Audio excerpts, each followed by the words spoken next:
మనం పాంప్లెట్లు పంచుకుంటూ వెళ్తే వాళ్ళు వచ్చి అడ్డగిస్తున్నారు, ఇది చట్టరీత్యా నేరమా? నేరం కాదు. ఆ పాంప్లెట్లో చట్ట వ్యతిరేకమైనటువంటి ఏ సెంటెన్స్లో లేకపోతే అది ఎటువంటి నేరం కానే కాదు. మన మతాన్ని ప్రకటించుకుంటున్నాం.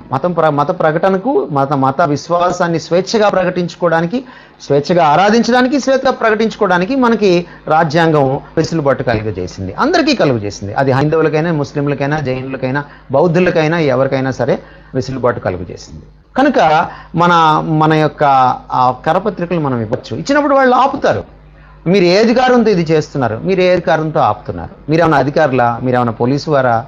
లేకపోతే మీరేమైనా పలానా అధికారా? ఎవరైనా అధికారులు వచ్చి ఆపితే అప్పుడు మేము మాట్లాడతాం. మీకు అధికారం లేదు కదా, మేము పంచుకుంటూ వెళ్ళేటప్పుడు ఆపే అధికారం మీకు లేదు.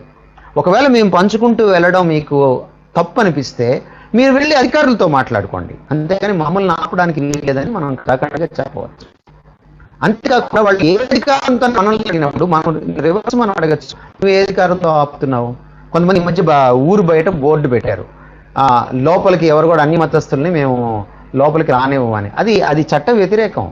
అది యాక్చువల్గా రాజ్యాంగ విరుద్ధం ఉంది. రాజ్యాంగం నేను నా దేశంలో ఎక్కడికైనా వెళ్ళొచ్చని ఉంది, నేను వాళ్ళ ఇంట్లోకి వెళ్ళట్లా, నేను ఎక్కడికైనా వెళ్ళొచ్చని రాజ్యాంగం చెప్తుంది. నాకు ఆ హక్కు కల్పించింది నాకు రాజ్యాంగం. కాబట్టి నువ్వు మా ఊర్లోకి రాకూడదు, నువ్వు వేరే మతస్థుడివి కాబట్టి మా ఊర్లోకి రాకూడదని నువ్వు బోర్డు పెట్టడానికి వీల్లేదు. ఆ బోర్డును ఒక ఫోటో తీసి దాన్ని వీడియో తీసి మనము పిల్లేయచ్చు, ప్రజా ప్రయోజన వ్యాజ్యం కూడా వేయచ్చు కోర్టులో.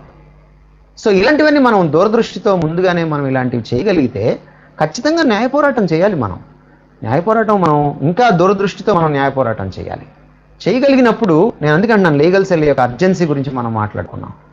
తప్పకుండా సమాలోచన చేసి, ఈవెన్ ఒక ప్రభుత్వం కూడా ఒక కేసు పెట్టకముందు వాళ్ళ అటార్నీ జనరల్స్ తోటి మాట్లాడుతుంది. ప్రభుత్వానికి అటార్నీ జనరల్స్ ఎందుకున్నారు?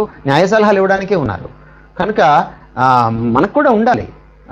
మనకి లీగల్ కౌన్సిలర్స్ మనకి అవసరం. న్యాయ సలహాదారులు మనకు అవసరం.